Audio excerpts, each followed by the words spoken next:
মহাপ্রভুর মতো এমন দয়াল কোনো যুগে হয় না আর হবেও না। এই গৌরহরিকে পাওয়ার জন্য আমাদের কোনো কষ্ট করা লাগে না মা। শাস্ত্রে বলছে কৃত্যে যদ্ধায়তে বিষ্ণুতে তাই যজ্জত মকয় দাপরে পরিচর্যন কলো তদ্ধরি সংকীর্তন।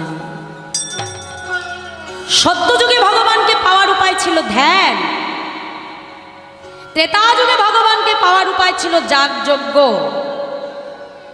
আর দাপর যুগে ভগবানকে পাওয়ার উপায় হলো পূজা অর্চন।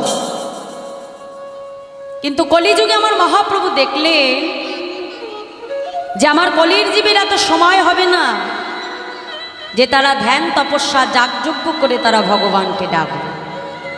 কি গো মায়েরা, আমাদের সময় আছে? আমরা যাগযজ্ঞ ধ্যান তপস্যা করে ভগবানকে ডাকবো, সময় আছে আমাদের? সময় নাই, তাই তো। বলে এই যে এত সুন্দর হরিবাসরে হরিনাম হয়, সেই হরিনাম শুনতে যাব, সেই নাম শোনার সময় হয় না, যাগযজ্ঞ তো দূরে থাক। তাহলে আমাদের উপায় কি হবে মা? প্রভু বললেন হরির নাম হরির নাম হরির নামই বকে বলাও কলৌ নাস্তেব গতি রন্যথা। হরি নাম করো, নাম ছাড়া জীবের গতি নাই, গতি নাই, গতি নাই। এই গৌর হরিকে পাওয়ার জন্য আমরা কোন কুলে জন্মগ্রহণ করেছি, কেমন ভাবে তাকে ডাকছি ভগবান সেটা দেখে না বাবা। যার প্রমাণ নামাচার্য ছিল ঠাকুর হরিদাস। তিনি মুসলমানের ঘরে এসেছিলেন, আমরা সবাই জানি। একদিন গৌর হরি শ্রীবাস অঙ্গর মাঝে হরিনাম কীর্তন করছে। তা প্রভু যখন সংকীর্তনে বিভোর, এমন সময় হরিদাস শ্রীবাস অঙ্গনের বাহিরে দাঁড়িয়ে করজোড়ে নয়ন জলে বক্ষ ভাসিয়ে কাঁদছে আর প্রভুর সেই লীলা দর্শন করছে। ভক্তের মনের কথা ভগবান জানতে পেরে আজকে হরিনাম গাইতে গাইতে হঠাৎ করে শ্রীবাসের দিকে অঙ্গুলিতে হেলন করে বলল, কাছে এসো। হরিদাস ঠাকুর দূরে দাঁড়িয়ে দাঁড়িয়ে মাথা নাড়ছে, না দয়া, আমাকে তুমি ডেকো না প্রভু, আমি যে তোমার কাছে যেতে পারবো না দয়া, কাছে এসো বলছি। না প্রভু, এই যে আমি দূরে দাঁড়িয়ে তোমার লীলা দর্শন করছি, অন্তত এইটুকু সুখ থেকে তুমি আমাকে বঞ্চিত করে দিও না দয়া। গৌরহরি বলছে, কেন কেন তুমি আমার কাছে এলে? তোমার অসুবিধা কোথায়? কেন তুমি আসছো না? হরিদাস ঠাকুর বলছে, প্রভু আমি যে অসুচি, আমি যে অস্পৃশ্য দয়াময়, আমি যদি তোমার কাছে যাই তোমার ভক্তরা যে তোমায় ছেড়ে চলে যাবে গৌরহরি। গৌরহরি বলল, হরিদাস মুচি হয়ে শুচি হয় যদি কৃষ্ণ ভজে, আর শুচি হয়ে মুচি হয় যদি কৃষ্ণ তারি ত্যাজে।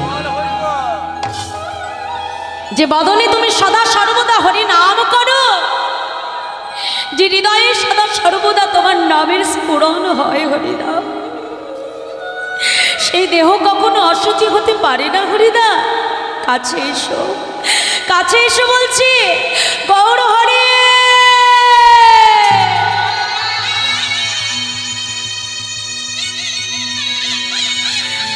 ছুটে গিয়ে প্রভুর চরণটা জড়িয়ে ধরেছে, দয়াময় আজ আমার মতো এক অধমকে তুমি তোমার চরণে ঠাঁই দিলে। হরিদাস, আজ আমার মনে বড় বাসনা, আমি তোমাকে কিছু দিতে চাই। দেখছো না আমার এত ভক্ত, সবাই আমার কাছ থেকে কিছু না কিছু চায়। আজ আমার মনে বড় ইচ্ছে যে আমি তোমাকে কিছু দেব। বলো তুমি কে চাও? গৌরহরি, তুমি আমাকে দেবে দয়াময়, কিন্তু আমি কার জন্য চাইব? যেদিন থেকে আমার জ্ঞান হয়েছে সেদিন থেকে আমি জানি তুমি আমার মাতা, তুমি আমার পিতা, তুমি আমার ভাই, তুমি আমার বন্ধু। দয়া চাইতে যদি হয় আমি তোমার জন্য চাইব। না না হরিদাস, আমার জন্য নয়, আর শুধু তোমার জন্য চাই। বেশ গৌর হরি, তাহলে কথা দাও, আমি তোমার কাছে যা চাইব তুমি তাই দেবে। বলো হরিদাস, বলো তুমি কি চাও। প্রভু, এ জগতে প্রত্যেকটা পিতামাতা একটা সন্তানের বাসনা করে, কেন জানো? যাতে শেষের দিনে সেই সন্তান নিজে হাতে তার পিতামাতার অন্তিম ক্রিয়া সমাধা করে। কিন্তু দয়াময়, এ জগতে তো আমার আপন বলতে কেউ না। তোমাকেই তো আমি আমার জীবনের সর্বস্ব বেঁধেছি প্রভু। কথা দাও, যেদিন এই দেহ থেকে আমার প্রাণ পাখিটা উড়ে চলে যাবে, গৌর হরি কথা দাও, সেই দিন তুমি নিজে আমার পুত্র হয়ে নিজের হাতে আমার অন্তিম ক্রিয়া সমাধা করে। গৌর হরি বলল, হরিদাস, যে কাজ আমি কখনো কোনোদিনও কোনো ভক্তের জন্য করি না, আজ আমি কথা দিলাম শেষের দিনে আমি নিজে তোমার পুত্র সন্তান হয়ে নিজের হাতে তোমার শেষকৃত্য সমাধা করব। তাই গৌর হরি বল, হরি বল। হরিদাস, আর কি কোনো বাসনা আছে? আছে গৌর হরি। দেখো বাবা, প্রকৃত যেজন ভক্ত হয় তার চাওয়াটা কেমন হয়। আজ এটা শুধু হরিদাস ঠাকুরের চাওয়া হলে হবে না বাবা। আজ এখানে যতজন ভক্ত আমরা এসেছি, ভগবানের কাছে আমাদের এই একটাই নিবেদন রাখতে হবে। বলো হরিদাস, কি চাও তুমি? শুনবে দয়ামা, শোনো তবে। গৌর হরি, যেদিন দেহ ছেড়ে যাবে উড়ে,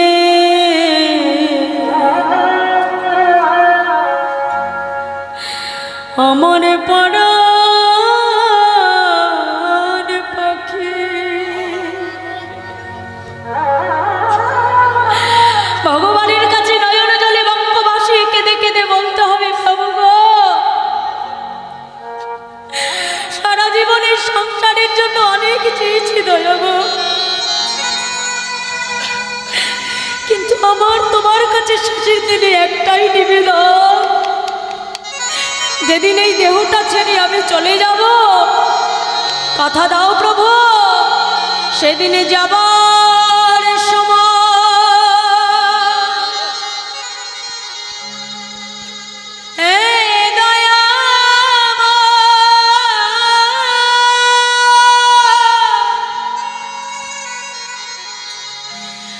তোমার চাঁদ বদন যেন দেখি, সেদিন যাবা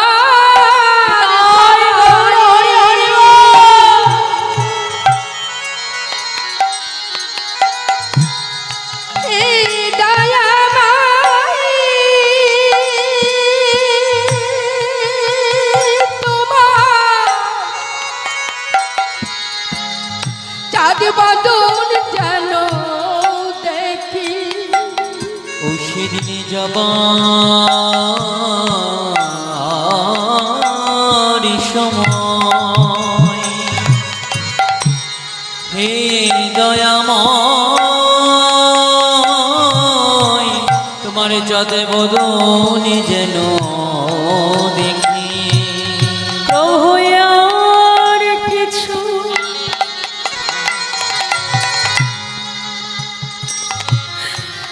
চাই না আমি গৌর হরি হরি বল।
গৌর হরি বলল, হরিদাস আমি তোমাকে কথা দিলাম, তোমার মনের সকল বাসনা আমি পূর্ণ করব।